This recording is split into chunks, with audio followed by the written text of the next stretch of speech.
ಹನಿ ನೀರು ಮುಟ್ಟಿಲ್ಲ ಅಂತ ಹೇಳಿದ್ದಾರೆ. ನೋಡಿ, ಒಂದು ಇದು ಏಪ್ರಿಲ್ನಲ್ಲಿ ಕೊಟ್ಟಿರುವಂಥ ನೋಡಿ ನನ್ನ ಮುಂದೆ ಇದೆ. ಅಲ್ಲಿ ಒಂದು KIDBಯ ಒಂದು ಕೆರೆ ಇದೆ. ಆ ಕೆರೆಯಿಂದ ಇವತ್ತೊಂದು ದಿವಸ ನೀರನ್ನು ತೆಗೆದುಕೊಂಡಿದ್ದೀವಿ. ಅದಕ್ಕೆ ಇದು ದುಡ್ಡು ಕಟ್ಟಬೇಕು ಅಂಥೇಳಿ ಅಲ್ಲಿ ಒಬ್ಬರ ಎಕ್ಸಿಕ್ಯೂಟಿವ್ ಇಂಜಿನಿಯರ್ ಒಂದು ಲೆಟ್ರನ್ನ ಏಪ್ರಿಲ್ನಲ್ಲಿ ಬರೆದಿದ್ದಾರೆ.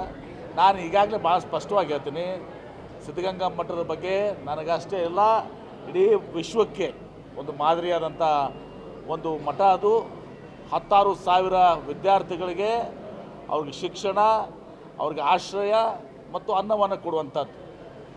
ನಿಜವಾಗಿ ಬಸವಣ್ಣವರ ತತ್ವದಡಿ ಕಾಯಕ ಮತ್ತು ದಾಸೋಹ ಏನಿದೆ, ಆ ದಾಸೋಹವನ್ನು ಮಾಡ್ತಕ್ಕಂಥ ಮಠ, ಅಂಥ ಶಿಕ್ಷಣ ಮಠ. ನೀರು ಅವರು ಪಡ್ಕೊಂಡಿರ್ಲಿಕ್ಕೂ ಅಷ್ಟೇ ಅದೇ, ಪಡ್ಕೊಂಡಿದ್ರೂ ಕೂಡ ನಾನು ಈಗಾಗಲೇ ಚೀಫ್ ಇಂಜಿನಿಯರ್ ಅವ್ರಿಗೆ ಹೇಳಿದ್ದೀನಿ. ಅವ್ರು ಲೆಟ್ರನ್ನು ಕೂಡ ಕೊಟ್ಟಿದ್ದಾರೆ ಮಠದವರು. ಚೀಫ್ ಇಂಜಿನಿಯರ್ ಅವರು ಸ್ವಾಮೀಜಿಯವ್ರ ಜೊತೆ ಮಾತನಾಡಿದ್ದಾರೆ. ನಾನೀಗ ನಮ್ಮ CEO KIDB ಅವ್ರಿಗೂ ಹೇಳಿದ್ದೀನಿ, CEಗೂ ಹೇಳಿದ್ದೀನಿ.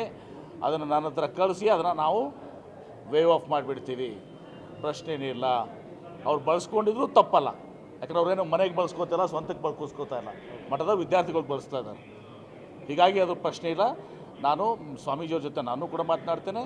ಇವತ್ತು ನಾನು ಈಗಾಗಲೇ ಇನ್ಸ್ಟ್ರಕ್ಷನ್ ಕೊಟ್ಬಿಟ್ಟಿದ್ದೀನಿ, ನಾನು ಕಳಿಸಿ ನನ್ನ ಹತ್ರ ಅದನ್ನು ವೇವ್ ಆಫ್ ಮಾಡಿ ಕಳಿಸಿ. ಸರ್, ಅದು ಗೊಂದಲ ಆಗಿರುವಂಥದ್ದು, ನಾವು ನೀರೇ ಬಳಸಿಲ್ಲ ನೋಟಿಸ್ ಕೊಟ್ಟಿದ್ದಾರೆ. ಅವ್ರು ನೀರು ಬಳಸಿಲ್ಲ ಅಂದರೆ ಆಯಿತು, ಬಳಸಿದ್ರೂ ಕೂಡ ಆಯ್ತು, ನಾನು ಬಳಸಿದ್ರೂ ಕೂಡ ತಪ್ಪಲ್ಲ.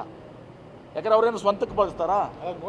ಅಲ್ಲಿ ಅದು ನೋಡಿ, ಅದು ಏನಾಗಿದೆ ಗೊತ್ತಾ, ಅದು ಕೆಳಗಿನ ಲೆವೆಲ್ ಅಂತ ಇಂಜಿನಿಯರ್ ಲೆವೆಲ್ದಲ್ಲಿ ಆಗಿರ್ತದೆ. ಅವರು ತಮ್ಮ ಕರ್ತವ್ಯ ನಿರ್ವಹಿಸಿದಾಗ ಕಲೆಕ್ಷನ್ ಮಾಡೋತ್ತಿಗೆ ಎಲ್ಲರೂ ಕೂಡ ಅವ್ರು ಮಾಡಿರ್ತಾರೆ.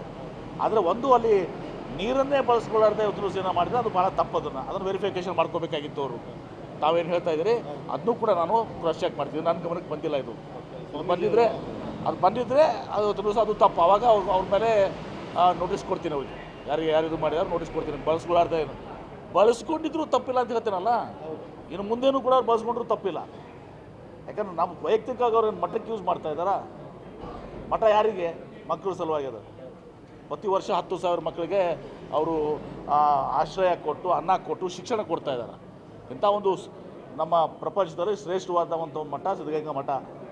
ಸೊ ಹೀಗಾಗಿ ಅದನ್ನು ನಾವು ವೇವ್ ಆಫ್ ಮಾಡಲಿಕ್ಕೆ ಈಗಾಗಲೇ ಹೇಳಿದ್ದೀನಿ. ಅದು ವೇವ್ ಆಫ್ ಮಾಡ್ತೀವಿ ಅಷ್ಟೇ ಅಲ್ಲ, ಮತ್ತು ಅವ್ರು ಬಳಸ್ಕೊಳ್ಳಾರ್ದೆ ಮುಂದೆ ಬಳಸ್ಕೋಬೇಕಂದ್ರೂ ಕೂಡ ಅವ್ರನ್ನ ಪರವಾನಗಿ ಕೊಡ್ತೀನಿ. Sir last question sir. SS Mallikarjun ವಿರುದ್ಧ ನಿಮ್ಮ ಶಾಸಕ ಶಿವಗಂಗಾ ಬಸವರಾಜ್ ಅವರು ಪತ್ರ ಬರೆದ್ಬಿಟ್ಟು ಉಸ್ತುವಾರಿ ಸಚಿವರು ಸರಿಯಾಗಿ ಸ್ಪಂದಿಸ್ತಿಲ್ಲ, ಅಡ್ಜಸ್ಟ್ಮೆಂಟ್ ರಾಜಕಾರಣ ಮಾಡ್ತಿದ್ದಾರೆ, ಅವರು ಉಸ್ತುವಾರಿ ಸಚಿವರಿಂದ ತೆಗಿರಿ ಅಂತ. ನಾನು ನೋಡಿಲ್ಲ ಅದು ಪತ್ರ. ಎಷ್ಟು ಮಟ್ಟಿಗೆ ನಾನು ನೋಡ್ಲಾರ್ದೇನು ಮಾತನಾಡೋದು ಸರಿಯಲ್ಲ. ಯಾರ ಪತ್ರ ಏನು ಬರೆದ ಪತ್ರನೂ ನಾನು ನೋಡಿಲ್ಲ. ಆ ಪತ್ರ ನನ್ನ ಗಮನಕ್ಕೂ ಬಂದಿಲ್ಲ. ಮುಖ್ಯಮಂತ್ರಿಗಳಿಗೂ ಅವ್ರ ಪತ್ರ ಬರೆದಿದ್ರು. ನೀವು ಹೇಳೋ ಪ್ರಕಾರ ಮುಖ್ಯಮಂತ್ರಿಗಳು ನಿರ್ಧಾರ ಮಾಡ್ತಾರೆ.